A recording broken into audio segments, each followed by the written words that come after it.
क्या आप MS word में किसी काम को बार-बार करके परेशान हो जाते हैं? तो चलिए मैं आपके लिए लाया हूँ बहुत ही शानदार ऑप्शन जिसका नाम है मैक्रो। मैक्रो किस लिए उपयोग किया जाता है? मैक्रो उपयोग किया जाता है ऑटोमेटिक रिपिटिटिव टास्क के लिए।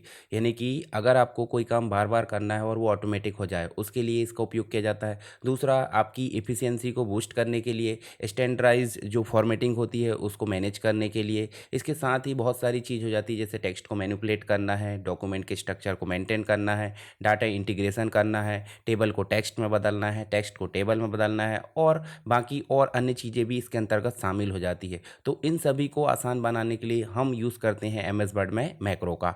तो चलिए शुरू करते हैं, मैक्रो का उपयोग कैसे करते हैं एक एग्जाम्पल के रूप में हम यहाँ देखते हैं। सबसे पहले हम बात करेंगे किसकी, उदाहरण के लिए हम चाहते हैं किसी टेक्स्ट को टेबल के रूप में बदलना है। तो हम नॉर्मली स्टेप्स क्या उपयोग करते हैं, हम उपयोग करते हैं इंसर्ट में जाते हैं, टेबल में जाते हैं और यहाँ पे ये जो स्टेप्स है यानी कि यहाँ पे आप टेबल इंसर्ट करोगे और टेक्स्ट यहाँ पे टाइप करोगे। दूसरी चीज़, अगर मान लो क्या करना है आपको, अगर डायरेक्टली टेक्स्ट को टेबल में कन्वर्ट करना है तो इसके लिए कन्वर्ट टेक्स्ट टू टेबल भी दिया है।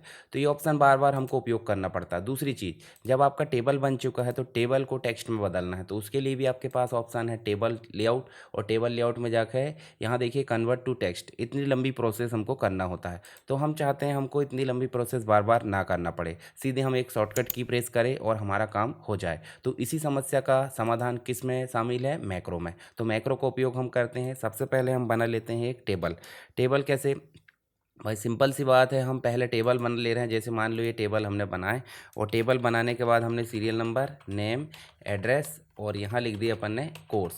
कोर्स के नीचे है यहाँ सीरियल नंबर के नीचे हमने लिख दिया 1, यहाँ लिख दिया 2 और यहाँ लिख दिया 3 और नेक्स्ट में जाए तो हम यहाँ लिख देते हैं। चलिए ये हमने यहाँ पे टेबल में कुछ बेसिक जानकारी फिल कर लिए। अब हमारे पास में बचा क्या कि भाई हम इस टेबल को क्या करना चाहते हैं, इस टेबल को टेक्स्ट के फॉर्म में कन्वर्ट करना चाहते हैं। तो दूसरी चीज़ हम यहाँ पे जाएंगे, कहाँ पे, अब देखिए व्यू टैब में जाएंगे और व्यू टैब में जाकर मैक्रो में जाएंगे। मैक्रो में आपको 3 ऑप्शन मिलेंगे, व्यू मैक्रोस, रिकॉर्ड मैक्रोस और जो रिकॉर्डिंग चल रही है उसको पॉज करना। तो अभी तो रिकॉर्डिंग चल नहीं रही, तो रिकॉर्ड मैक्रो में जाएंगे और यहाँ आपके पास में मैक्रो का नाम आ रहा है। अब मैक्रो का नाम आ रहा है तो मैक्रो का नाम आप चाहे तो बदल सकते हैं, मैं अभी नहीं बदलता। दो तरीके हैं, एक तो बटन के फॉर्मेट में बना सकते हैं, एक आप जो है कीबोर्ड के फॉर्मेट में। तो हम कीबोर्ड शॉर्टकट के फॉर्मेट में बनाएंगे। जैसे हम इस पर क्लिक करेंगे कीबोर्ड पर तो आपके सामने एक है टेक्स्ट बॉक्स आएगा जिसमें लिखा है प्रेस न्यू शॉर्टकट की।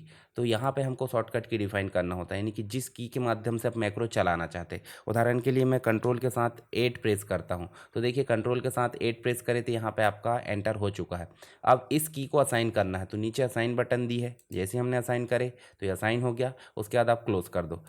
क्लोज जैसे ही करोगे देखिए आपके सामने पॉइंटर में आप ध्यान से देखोगे नीचे रिकॉर्डिंग चल रही है। अब इस टेबल को हमको टेक्स्ट में बदलना है, ठीक है। तो हम यहाँ पे जाएंगे टेबल में और टेबल में जाकर देखिए लिखा है कन्वर्ट टू टेक्स्ट। जैसे हमने कन्वर्ट टू टेक्स्ट करी आपके सामने एक डायलॉग बॉक्स आया। इसमें लिखा है कि जो टेक्स्ट में बदलना है वो किस प्रकार रहेगा, पैराग्राफ में रहेगा, टैब में रहेगा, कॉमास में रहेगा, अदर में। तो हम चाहते हैं ये कॉमा में रहे या टैब में, चलिए कॉमा में कर देते हैं और यहाँ पे हमने ओके कर दिए। देखिए हमारे सामने ये जो टेबल है वो कैसा कन्वर्ट हो चुका है, टेक्स्ट में। और उसके बाद हम जो है मैक्रो की रिकॉर्डिंग को बंद करेंगे। इसमें जाएंगे व्यू में, व्यू में जाकर चाहे तो हम पॉज भी कर सकते हैं पर हम कर देंगे स्टॉप। कंट्रोल के साथ 8 प्रेस करे थे हमने, है ना। अब इस टेक्स्ट को हमको टेबल में बदलना है तो हम उसके लिए भी एक मैक्रो बना लेते हैं। व्यू में जाएंगे, व्यू में जाके हम से फिर से कहाँ जाएंगे, मैक्रो में, फिर से रिकॉर्ड करेंगे। मैक्रो का नाम 3 हो गया है, कीबोर्ड शॉर्टकट के थ्रू जाएंगे और यहाँ पे कंट्रोल 8 की जगह कंट्रोल 9। ध्यान रखिए जो शॉर्टकट पहले से बन चुकी है उस शॉर्टकट को आप यहाँ पे अप्लाई नहीं करोगे, नहीं तो क्या होगा, कॉन्फ्लिक्ट होगा, ठीक है। तो यहाँ पे आप जाओगे असाइन और इसके बाद फिर क्लोज करोगे। अब ये जो टेक्स्ट है वो किस फॉर्मेट में टाइप हुआ देखिए ज़रा, सीरियल नंबर के बाद कॉमा, नेम के बाद कॉमा, एड्रेस के बाद कॉमा, कोर्स के बाद हमको कॉमा नहीं लगाना। क्यों, क्योंकि लास्ट है वो जो ऑप्शन लास्ट है उसके साइड में कॉमा नहीं लगाना, नहीं तो वो एक कॉलम एक्स्ट्रा जोड़ लेगा। तो यहाँ ध्यान से देखिए सबके बीच में कॉमा से सेपरेशन है। तो हम जाएंगे इंसर्ट में और इंसर्ट में जाके हम जाएंगे कन्वर्ट टेक्स्ट टू टेबल। अब ये जो चीज़ें इनने दिखाया है 4 कॉलम और 4 रो, 1 2 3 4 बिल्कुल सही, और 1 2 3 4 ये भी सही। इसके अलावा ये पूछ रहा है कि आपको सेपरेट किस प्रकार किया गया है, तो यहाँ पे कॉमास के रूप में सेपरेट किया गया है, बिल्कुल सही। अगर पैराग्राफ में किया तो ये ऑप्शन, टैब में किया है, अदर में किया है, तो सारे ऑप्शन आपके पास में है। अभी हमने किस में किए हैं, कॉमा में, तो कॉमा को आप सेलेक्ट कर लो। ये हमारा टेबल बन चुका है। अब टेबल बनने के साथ में फॉर्मेट भी हो जाए, तो फॉर्मेट हो जाए उसके लिए क्या करेंगे अपन, यहाँ पे हम जो है कोई स्टाइल अप्लाई कर देंगे। तो ये हमने स्टाइल अप्लाई करे और उसके बाद हम जाएंगे कहाँ पे, व्यू में, और मैक्रो में जाकर हम कर देंगे स्टॉप। तो हमारे पास में दो क्या बने हैं, मतलब दो मैक्रो बने हैं। ठीक, अब यहाँ देखिए हम इसको रन करना चाहते हैं। उदाहरण के लिए हम इसके बदले में कोई और टाइप कर लेते हैं। जैसे मान लो हमने करे रजिस्ट्रेशन नंबर और इसको कर दिए कॉमा से सेपरेट। ठीक है, इसके बाद हमने कर दिए स्टूडेंट नेम, फिर इसको भी कर दिए कॉमा से सेपरेट, और इसके बाद इसको कर दिए हमने यहाँ पे, मान लो हमने एड्रेस दे दिए।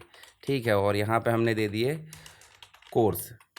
उसके बाद फिर एंटर करें, रजिस्ट्रेशन नंबर मान लो 1101 है। उसके बाद हमने स्टूडेंट का नाम कर दिए मोहित कुमार, और इसका एड्रेस कर दिए जो भी है। ठीक है, और यहाँ इसका जो मतलब एक प्रकार से उसका कोर्स है वो हमने टाइप कर दिए। ऐसे एक दो स्टूडेंट और कर लेते।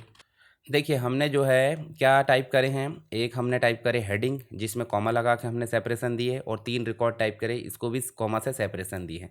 तो इसको जैसे हम सेलेक्ट करेंगे और सेलेक्ट करने के बाद हम जो है कंट्रोल के साथ क्या दबाएंगे, 9, तो क्या हो जाएगा, तो यहाँ देखिए आपका जो टेबल है वो कैसे हो गया है, नॉर्मल टेक्स्ट से टेबल में बदल चुका है और फॉर्मेटिंग भी हो चुकी है। पर हम इसको टेबल को सेलेक्ट करेंगे और कंट्रोल के साथ 8 दबाएंगे तो आपका जो टेबल है कैसे कन्वर्ट हो चुका है, वो हो गया है टेक्स्ट के फॉर्म में। तो इस प्रकार हम मैक्रो का उपयोग किसी भी काम को ऑटोमेटेड करने के लिए कर सकते हैं। जैसे कि मैंने बताया, इसके लिए आप जो है यहाँ पे अप्लाई कीजिए। जैसे आपको कोई चीज़ों को बार बार रिपीट करना है, मान लो आपको कोई डॉक्यूमेंट की फॉर्मेटिंग इंसर्ट करना है बार बार, या फिर आपको कोई टेक्स्ट इंसर्ट करना है, टेबल को मैनिपुलेट करना, वो तो हमने देख लिया ऑलरेडी। उसके बाद आप देखिए हेडिंग, हेडर के एलिमेंट जो आपने स्टाइल देखे हैं इसको मेंटेन करना है बार बार, तो उसके लिए आप इसका उपयोग कर सकते हैं। साथ ही आप देखोगे यहाँ पे तो आपको मैक्रो के थ्रू आप जो है प्री डिफाइन जो ब्लॉक है, टेबल्स है, इमेज, इनको आप उपयोग कर सकते हो। इसके अलावा फॉर्मेटिंग है, टेक्स्ट मैनिपुलेशन, डॉक्यूमेंट स्ट्रक्चर, इन सभी का आप उपयोग कर सकते हैं। तो ये तो बात हो गई मैक्रो की। आई होप आपको समझ में आ गया होगा। अगर किसी प्रकार कोई दिक्कत आती तो आप मुझे कमेंट बॉक्स में बता सकते हैं। चलिए एक दो टॉपिक और है जो यहाँ पे हम कवर कर लेते। व्यू में हमारा कोई विशेष नहीं है जो हमारे लिए काम का, जूम ऑप्शन ऑलरेडी हमने देख चुके हैं, यहाँ से वो ऑप्शन कर लेना, और प्रिंट लेआउट व्यू में ही आपको काम करना है। तो ऑफिस वर्क के लिए विशेष टॉपिक मैंने बता दिया। इसके बाद आपको जाना है फाइल में। अभी जो डॉक्यूमेंट है, ये डॉक्यूमेंट को आपको पीडीएफ में बदलना है, तो आप जाओगे फाइल में और यहाँ आपको लिखा है एक सेव एस और एक लिखा है एक्सपोर्ट। तो दोनों का मतलब लगभग लगभग सेम ही है। तो यहाँ सेव एस करेंगे तो सेव एस में आपको पता है माय कंप्यूटर में जाएंगे या जहाँ पे भी हमको सेव करना, मान लो डॉक्यूमेंट में, तो ये देखिए डायलॉग बॉक्स आ गया। अब बाय डिफ़ॉल्ट जो डॉक्यूमेंट सेव होता है वो वर्ड डॉक्यूमेंट .docx में होता है, पर हम चाहते हैं इसको और अदर फॉर्मेट में, जैसे पीडीएफ में करना है या फिर कोई अदर डॉक्यूमेंट में करना है, तो आप यहाँ से कर सकते हैं। मान लो पीडीएफ में, तो आप इसको सेव करेंगे तो ये क्या बन जाएगा, आपका पीडीएफ बन जाएगा। देखिए ध्यान से, ये पीडीएफ खुल चुका है। ठीक, पीडीएफ रीडर में हम चाहते हैं फाइल में जाकर एक्सपोर्ट करें, और यहाँ देखिए चेंज पीडीएफ, मतलब क्रिएट पीडीएफ लिखा है तो पीडीएफ क्रिएट कर सकते हैं। टाइप चेंज करना वो भी हम कर सकते हैं सेव एज के थ्रू। ठीक है, और किंडल में भेजना है डॉक्यूमेंट को, जो अमेजन का है ऑनलाइन ई बुक स्टोर, तो उसके थ्रू भी आप कर सकते हैं। तो यहाँ पे ये चीज़ हो गई। ठीक, तो देखिए आप शुरुआत से देखिए यहाँ पे फाइल में न्यू, ओपन, सेव एज बन गया आपसे, प्रिंट मैंने ऑलरेडी बता दिया, एक्सपोर्ट बन गया। इसके अलावा आप इन्फो में जाओगे तो इन्फो में आपको डॉक्यूमेंट को प्रोटेक्ट करने से रिलेटेड कुछ चीज़ें दी है। जैसे आप इस डॉक्यूमेंट को पासवर्ड के थ्रू प्रोटेक्ट करना चाहते हैं तो एनक्रिप्ट विथ पासवर्ड कर सकते हैं। जैसे मैंने उधर बताया था ना, आप डॉक्यूमेंट को एडिट नहीं करवाना चाहते तो उसके लिए आप पासवर्ड यहाँ पे डाल सकते हैं। ठीक है, तो ये चीज़ आप उपयोग करके देख सकते हैं। तो इस प्रकार हमारा एमएस वर्ड का जो बेसिक मैनिपुलेशन था, बेसिक जो ऑफिस वर्क का जो भी सिस्टम रहता है, वो सारी चीज़ हमने कवर कर लिए। अब बचा क्या, इसके प्रोजेक्ट को हल करना। तो कुछ प्रोजेक्ट हम हल कर लेंगे ताकि आपके जो कॉन्सेप्ट है पूरी तरीके से क्लियर हो जाए। उसके बाद हम नया टॉपिक शुरू करेंगे ऑफिस वर्क के अंतर्गत, एमएस ऑफिस का सेकेंड एलिमेंट जिसका नाम है एमएस एक्सेल। तो उसके लिए तैयार हो जाइए। इसके पहले आपको एमएस वर्ड की सारी प्रैक्टिस अच्छे से कर लेना है। जो भी दिक्कत आती है, जो भी क्वेरीज आती है, उसको आप कमेंट बॉक्स में बताइए। मैं हो सकता है कोशिश करूँगा कि आपके लिए लाइव सेशन लेके आऊँ। अगर आप लाइव सेशन चाहते हैं तो आप कमेंट बॉक्स में ज़्यादा से ज़्यादा कमेंट कीजिए। तो चलिए मिलते हैं नेक्स्ट क्लास में, तब तक के लिए जय हिंद।